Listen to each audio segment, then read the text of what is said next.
You guys have kind of broken down the schedule already, but in your opinion, where do you think the Tigers' record stands at the end of the regular season? So let's see, 17-5 right now. Right now. 2 games against Houston.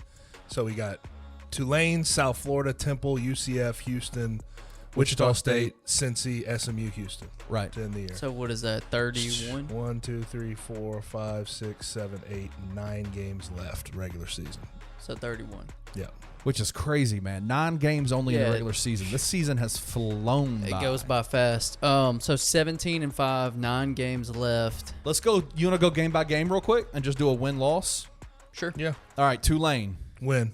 I think they win that one at home. Okay, so 18-5, South Florida. Win. At South Florida. I'll take a win. I think I'll say they win that one. Okay. So 19-5, Temple at Memphis. They win that one. Take a win. Okay. 20-5, UCF at Memphis.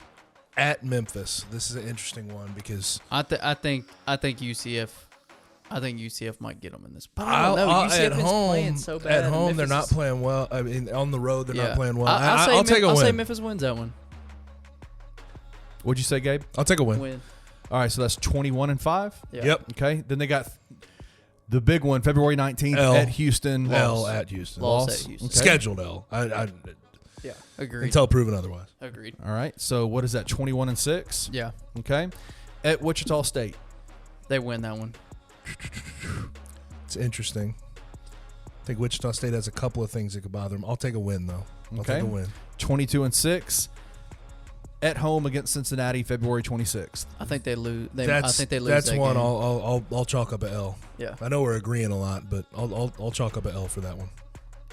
You got to explain why that's an L. So here's where I'll go with that. Is I think that first game, and I think the Tigers did a really, really good job of guarding the 3-point line. shooters. And I understand at home, generally speaking, they're 10-0 at home this year. You shoot better. That is true. You shoot better, generally speaking. You know, Cincinnati should have shot better in that game. Right. But I feel like Cincinnati, the revenge factor, all those 3-point shooters, I think Wes Miller comes back with a better plan. Have they said anything on Landers? Was he okay? What's the situation with that? That was wild. It looked terrible, his knee injury, but he came back and played. Oh, he did end up coming back in that game. Okay. Yeah. I was about to say if he's out, then I would say it's a win for Memphis. But I don't know. I'm with Gabe. I think the shooting of Cincinnati can bust at any minute. Yeah, and if they hit, it's going to be hard for Memphis to keep up. 25% at home is not something. I even on the road in FedEx Forum, I don't think they'll shoot that bad.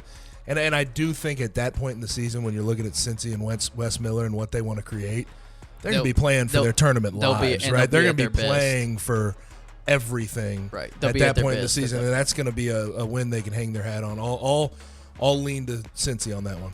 I'm just surprised because Memphis is notoriously, the last time they lost at home was against SMU last year. Yeah. So I'm between. The reason I said the loss against Cincinnati is because I was between South Florida and Cincinnati. The South so you Florida think they're going to lose one of those games? I think they're going to lose one of those games.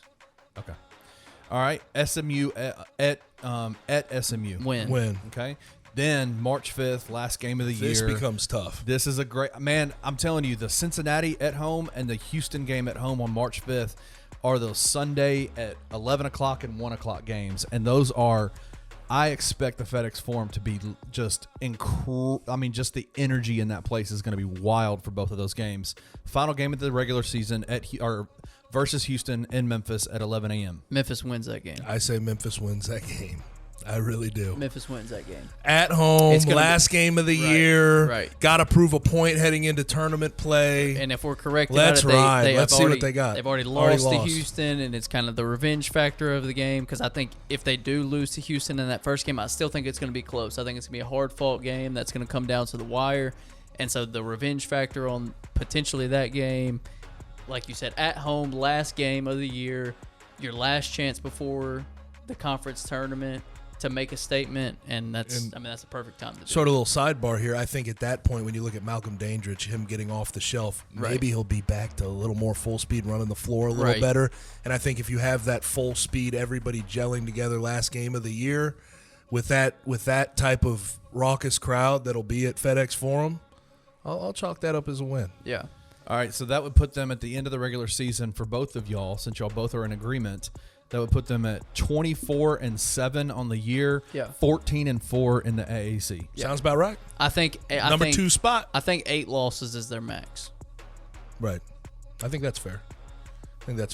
Absolute max. Say if they drop USF and Cincinnati, or I don't think they're going to lose to Wichita State, but maybe the Tulane could be. So I think 8 is their max losses.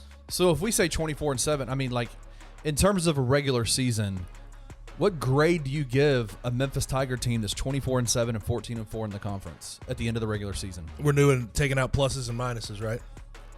Are we doing pluses and minuses? What does that mean, plus and minus? Like B in the plus, grade, B I would say minus, if A we do plus and minus, I'd say like B plus. B plus? I would say A minus. Just, I mean, come on. That's- when you look at the way because this it's- roster is Right, constructed, that is like the max of what anyone expected out of them. right. No one And expected this team to go 28-3 or something like that. if you start getting into that C territory, that's you're below average. right, You're not reaching the peak of what your team could potentially be. If they get to that mark right there, yeah, that's good of a season as it could have been. it's fantastic. I mean, that puts them at.